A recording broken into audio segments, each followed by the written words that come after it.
Me and my brother Levi played catch for the first time 3 months ago. His arms, acute angled in the air like an archer leading a bullseye broadside of the moon. I am still in the midst of a 17-year-long conversation with my little sister. She curls her words at the tips when she speaks, bends them like stories she can change the names in and the endings to, but one she thinks are better. I fight the urge to play professor, to explain that other little boys play catch by turning their palms into windows and allowing the ball to cascade into their hands. To tell her that her tongue is not the big yellow slide from the local park.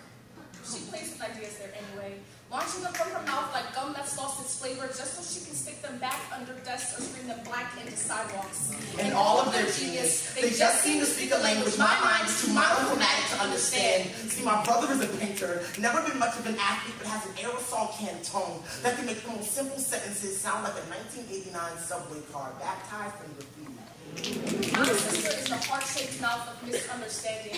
She sounds like somersaults mistaken for cartwheels, like the alarm of a girl set on snooze when the rest of her is already running behind.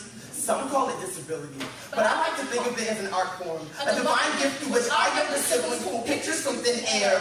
3 weeks ago, Levi bounds into my living room like a tumbleweed, proclaiming in the most musical monotone you have ever heard that there are blue dolphins in the sky, sad sharks in the ocean, and that he is on the case. There are millions of moments just like this, times when our younger siblings remix the English language into something far more poetic. He's like his older brother, but more honest. Same mannerisms and all, but without the extra talking, just to feel smarter. She doesn't know that having Down syndrome isn't what makes her special.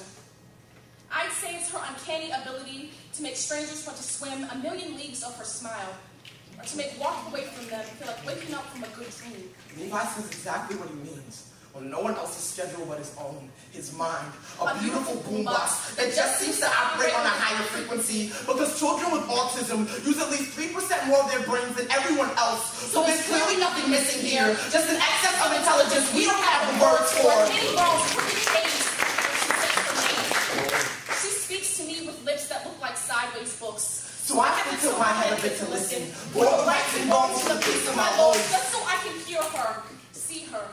17 with adventure wrinkled under her flashlight eyes, teeth gaps like caves meant for exploring. But the other kids won't play with her, or venture past her lisp or her inability to say her age on the right amount of fingers. My brother is not stupid. I know because he told me.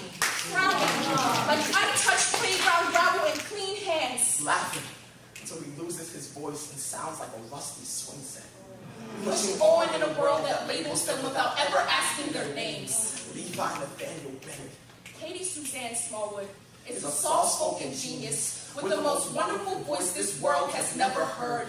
A 5-foot opus of unspeakable joy, patiently waiting for you to listen.